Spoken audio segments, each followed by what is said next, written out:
Good morning. Welcome to the Porch broadcast. Here at the Porch broadcast part of this channel, we like to talk about things that are on the minds of people, especially here in the United States. And I've been watching for a couple of weeks now, just trying to understand this Chicago thing. It's been on the news. Everybody's talked about it. They've interviewed literally dozens of people, and the premise of this whole thing is that there's a lot of crime in Chicago, and I think if you just look at the numbers, you're going to understand that that's true. I believe it was last weekend they had 53 people shot, and I think 7 of those people died. Tragic thing.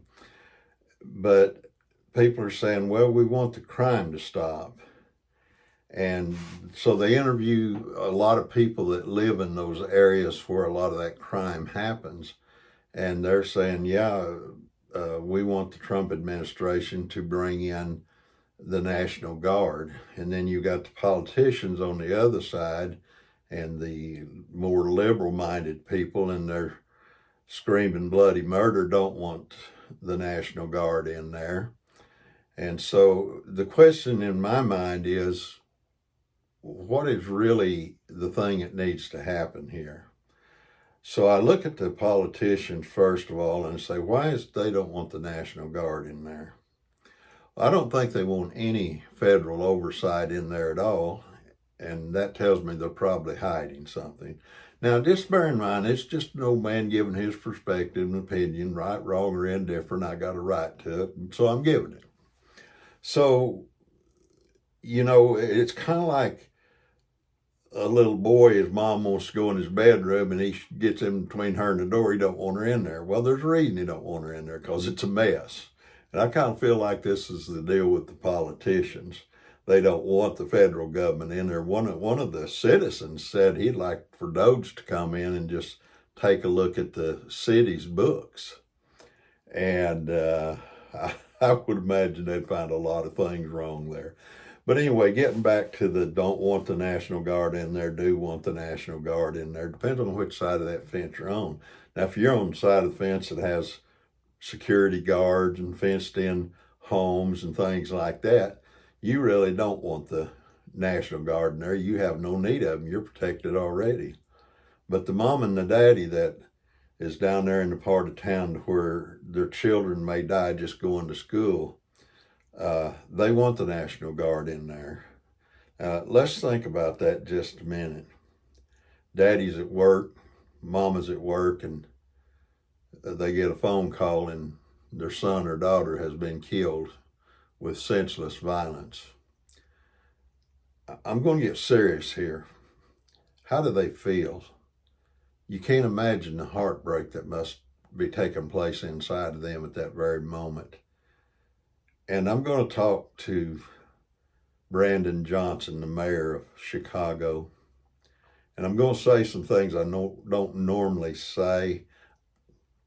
I try to refrain from being real critical of people at times, but this time I'm not going to refrain from that. I'm going to say what I think needs to be said. Mr. Johnson, if you were on your job and you got a call and one of your children had been murdered, what would you feel like?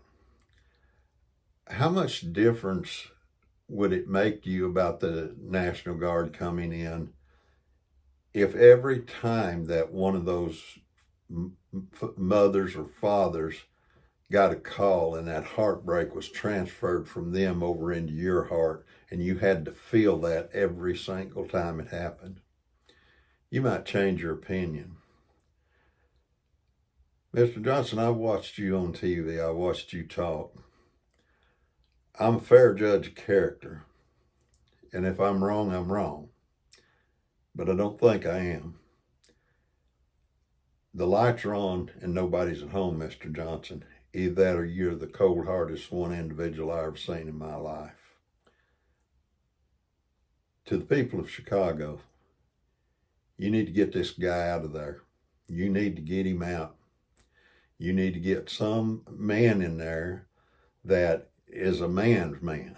You need to get somebody in place of your mayor and in those positions to where they've got enough guts to stand up and do what's right for the people and that they don't sell out for money. Because I got a feeling that's where Mr. Johnson is. Don't know that, but I got a feeling that's where he's at. I got a feeling he's servant to somebody. And Mr. Johnson, I've never met you, but what little I've seen of you, I don't like you. I don't like you at all. And you're in the wrong place. If you had 1 ounce of integrity, you would step down and let somebody else take that position to help those people that you said you were going to help when you went into that position, and you haven't. And you've tried to call the people of Chicago to fight against the federal government and keep them out of Chicago. Well, I got news for you, Mr. Johnson. They're not going to do that. Oh, you'll get a few hundred out there that'll do that, because there's, out of every 10,000 people, there's a few hundred people that's not too mentally stable, and that's the ones you're going to get. I was watching news this morning, my wife and I, and the newscast was talking about Chicago, and it was talking about the majority of Chicago is out on the streets protesting, and they're showing pictures of these protesters. And I looked over at my wife, and I said, I thought there were more people in Chicago. They're saying the majority of Chicago is out there protesting. All I'm seeing is 200 or 300 people out there with signs protesting. Well, that's the dishonesty of our news media many times. Okay, that's my rant for that part of it. But this part of it is this, guys. You got a lot to lose. And it's my understanding, I've never been to Chicago, I'm not going to go. But there's some good people in Chicago from what I've seen, some of those interviews. There's some people that are very smart. They know what's going on here. They know that this crime is being allowed to go on because the politicians are able to try to get federal grants to do housing, one thing and another. Now, why are they doing that? Here's my opinion, okay? My opinion is it's easier to get that money funneled into NGOs and then be able to skim off of those NGOs and put it back in the politician's pocket. And if you hire police, it's going to be a lot harder to skim that money. They asked Brandon Johnson, and this is one of the more liberal newscasts. I believe it was MSNBC. It might have been CNN, but I think it was MSNBC. They asked Mr. Johnson, they said, would it help things if you could put 5,000 more people or police force on the streets of Chicago?